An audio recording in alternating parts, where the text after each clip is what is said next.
Hey, what's up guys? Tosan here with a quick guide. I wanted to show a video about adapting in situations where you're doing your routine, you're doing your scripted setups, and it doesn't always go your way, right? A lot of the time your routine as a comp works against most things, but sometimes the enemy plays in a certain way or you're fighting a certain class where you have to change up what you're doing.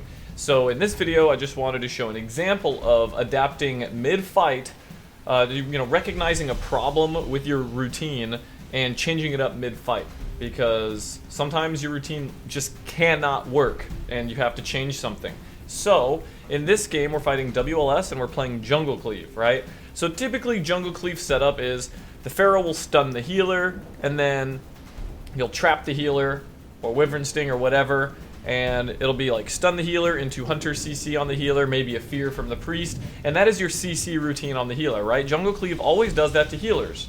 Sometimes you do attack healers, but very rarely, but generally speaking, you're going to stun, trap, bursting shot / fear the healer, and try to kill your DPS target at that time, right? But that doesn't always work. So here we're fighting WLS, and Maldiva is really good at doing his kiting pattern, right? He's really good at using gateways and ports and just kiting forever and line of sighting me. So in this game, I'm going to basically recognize that it's not working, our routine isn't working, and I'm going to tell our Feral how to adapt to that situation, because the Feral is just going to keep doing his routine that he's used to. I have the volume set really low. I should actually probably mute it, but so just watch this game here and what happens. So see, we're gonna CC the healer. I started with a Wyvern Sting, which is abnormal, but as you can see, he took the gate and he's line of sighting me now, right? It's very hard for me to get damage on him while CCing the healer because he's doing a really good kite pattern. He almost dies there, but then he ports and uses his health stone and gets back to the other side of the map. So he's gonna gate, line of sight behind the crate, and then port back to his healer. That's the routine that he's using. So you see his portal is right here and his gate's right there. So he gates all the way to the crates, and then he's going to line of sight me during the entire CC chain, where only basically my Feral's doing the damage. And the thing is when Maldiva is separated from his healer across the map, for a Feral to go over and stun the healer, you know, he has to go really far, stun the healer, and then go all the way back and try to DPS the lock. And the lock is line of sighting me almost the entire time during that kiting pattern. So I'm not able to sit there and cast aim shots and get any real significant damage. I could do, you know, arcane shot, marked shot, and, you know, murder of crows here and there, but that's not going to be enough to kill him through Earth Shield, Riptide, you know, health stones and stuff like that. So this game goes on for a while. It's a pretty long game. It's probably like a 4 or 5 minute match, and we're doing the same routine over and over. So here goes my Feral. He stuns with Incarn. He uses the Rake stun on the Shaman for me. I'm going to trap off of it, and boom, he goes all the way back to this crate, and see, my Feral went over to stun the Shaman so far away that now the Feral is stuck running across the map, and we haven't even touched the lock here, besides a couple of bleeds that are about to fall off, right? One bleed is left on him that's going to fall off.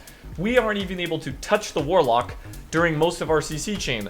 The stun has already ended on the Shaman a while ago, and the trap is already halfway over on the Shaman, right? So we're just now going to finally reconnect to the Warlock, and he's just going to port all the way back to his healer. We get a full fear. We are able to force cooldowns like this, and then I do a half Wyvern out of desperation, just trying to, you know, make something happen. He gets the Spirit Link off. It's not like this is completely ineffective. This strategy works a lot of the time against the same comp, right? A lot of the time you can fight WLS, and you can do your simple routine like that and still get kills. I mean, we forced the Warlock's Wall, Health Stone, and Spirit Link already, so it seems like, yeah, you're making good progress, right? It feels like we're making progress despite his good kiting pattern, right? But he's going to continue this kiting pattern, and it's going to become more and more difficult for us to actually pressure him by doing this. So there, my Feral decides to actually stun the Warlock, which rarely happens, and that's the main point of this video, actually. So he stuns the Warlock and he trinkets it, right? So that's the Warlock's trinket out of the way, which is really good for us for later. Now, the typical problem with this jungle cleave setup is Ferals don't have a lot of readily available stuns. They either have to use 5 combo points to maim a target, which means he's not going to refresh his Rip, or he's not going to Ferocious Bite, which is big damage plus it refreshes Rip whenever you Ferocious Bite, as far as I know. I don't know if Feral's in complete detail, but I'm pretty sure Ferocious Bite refreshes Rip, right? So typically a Feral, when he's training a target, doesn't want to use combo points on Maim that often because he would rather Ferocious Bite, get a huge burst attack, and refresh his bleed, right? It's very efficient. So it's rare that you will maim the kill target unless it's a class that you have to keep still, right? Like sometimes you'll maim a rogue so he can't faint and vanish. Sometimes you'll maim a mage so he can't blink away. But most of the time, Ferals don't have a lot of stuns for the kill target. It's not like a subtlety rogue who can stun the healer and then dance and stun lock the kill target, right? So Ferals just have fewer stuns than, say, a Windwalker or a rogue because they use most of their stuns on the healer for CC. So what's going to happen here is, for the most part of the game, he's not stunning the Warlock. That was his first real stun on the Warlock, besides maybe a Incarnation, you know, rake out of stealth to stun the Warlock earlier. So this kiting pattern is not going to bode well for us. He's doing a good job of kiting us and going out of line of sight. And because the Warlock is never pinned down and stunned, actually he stunned him again here, which is great.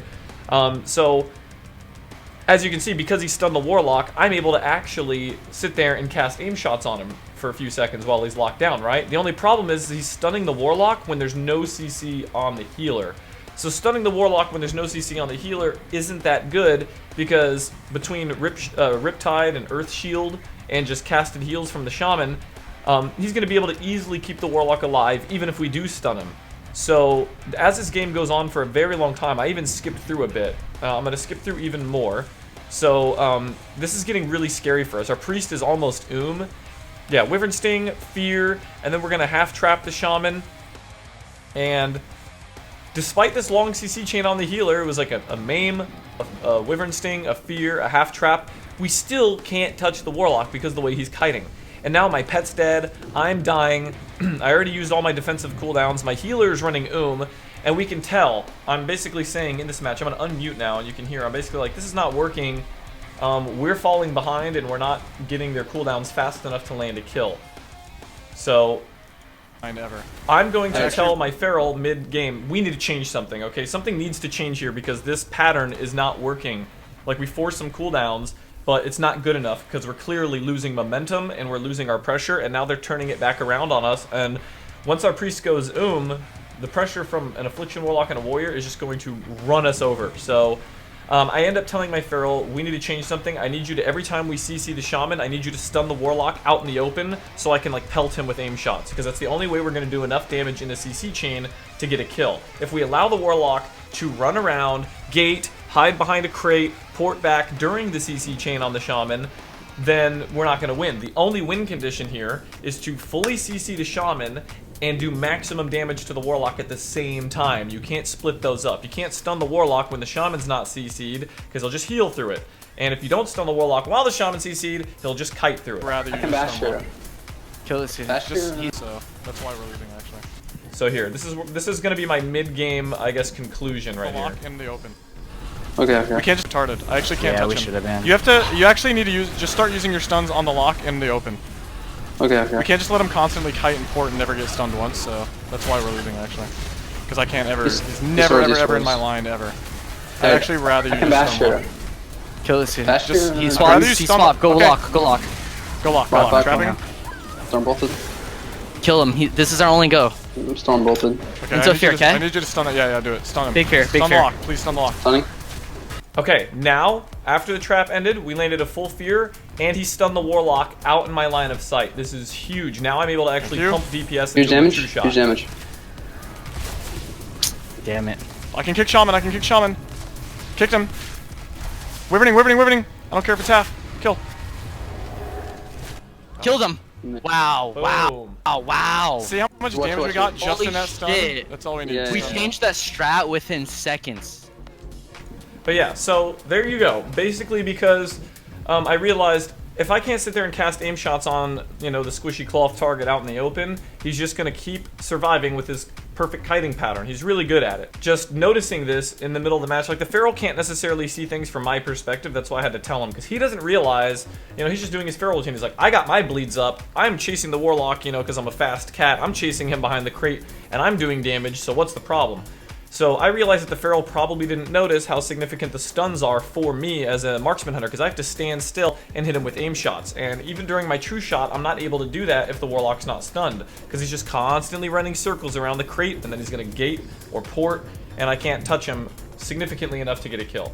So that was the point of this guide. The main message here is, just because your routine as a comp, you can master your routine as jungle cleave or any comp in the game. If you master your routine, it can work 75, 80, 90% of the time even, right? It might work most of the time, but don't be afraid to adapt and change it up if you fight a comp or a team that is disrupting your routine. Sometimes your routine won't work against a certain comp, and you have to figure out why it's not working. So definitely look for those opportunities and make shit happen. Solve those problems. Anyway, that's it for this guide. Hope you found it useful. Thanks for watching as always, and peace out.